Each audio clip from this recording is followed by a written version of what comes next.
Hi, welcome to another episode of the Sankofa Pan-African series. In this episode, we'll be talking about the library in Alexandria, Egypt, which for a long time was the major source of knowledge creation in the world. Please, if you have not already done so, quickly take the time to subscribe to this channel. Thank you.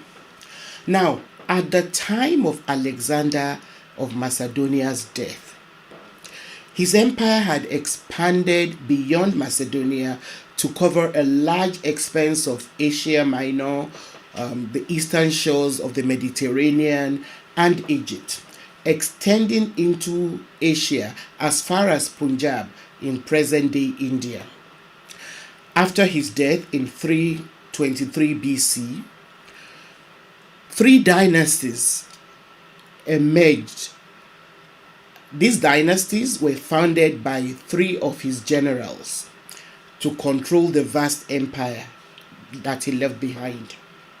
Now, the Antigonids controlled Macedonia, the Seleucids were installed as rulers in Asia, including the Persian Empire, and the Ptolemies ruled as pharaohs in Egypt, where they reigned for 3 centuries until Egypt was colonized by the Romans under the Caesars.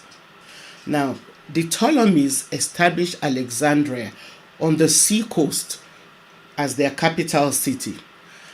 The situation of this city allowed the Egyptians to develop military and naval ascendancy in the eastern Mediterranean.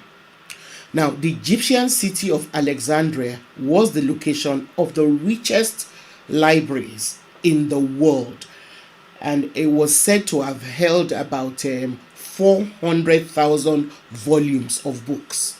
Let's just pause for a moment and imagine the level of commitment to intellectual pursuits that would have compelled these ancient Africans to such an extent as to build and equip a library that held 400,000 books. Remember, this was at a time when writing was not common. The library contained books from Ethiopia, Persia, Syria, and Greece. It also had books by Babylonians, Assyrians, Romans, Phoenicians, and all the major places of the world at that time. In addition, the library served as a university with faculties dedicated to astronomy, mathematics, literature, and medicine. And remarkably, it also had a chemical laboratory and a room dedicated to dissecting and studying anatomy. This magnificent center of knowledge was first destroyed by the Romans under Julius Caesar in 48 BC. A second library, which was built to replace the original one by Mark Antony, was presented to Cleopatra, but this was once again destroyed by, believe it or not, Christian fanatics in 389 AD. One of the most significant aspects of the city of Alexandria was that this maritime development, this city, was the basis for elephant hunting all along the African coast as far as Somalia. Henri Riad proposes that maritime development also led to the construction of very expensive ships for transporting elephants, which were needed for war. And by this time, the Seleucids from Asia had become rivals of the Ptolemies, who were the rulers of Egypt.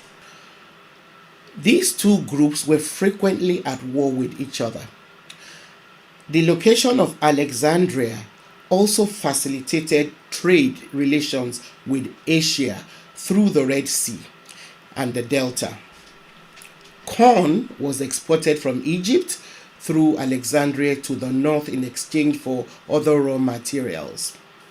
Riyadh further suggests that Egypt exported other African products like ivory, gold, feathers, and ostrich eggs, which were bought in places to the south of Egypt in the Horn of Africa for export to the Mediterranean. These products were then re exported after being processed by Alexandrians to Greece and as far as the Black Sea. The processing industry in Egypt was highly developed in the Delta and the region of Alexandria. For instance, Riyadh also illustrates how wool became introduced through Arabian and Melanesian ship.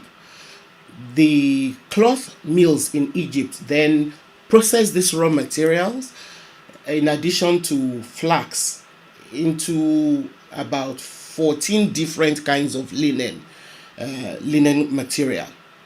Alexandrians also had a monopoly of the manufacture of papyrus, which was used for writing, because the plant from which papyrus was made only grew in Egypt. The art of glassmaking also started during the time of the pharaohs. In addition, Alexandria became renowned for working of precious metals like gold, silver, and bronze. All of these high level of commercial activities led to the establishment of a robust banking system. Thank you for watching. Don't forget to subscribe if you've not already done so. Please share and like our videos. See you next time.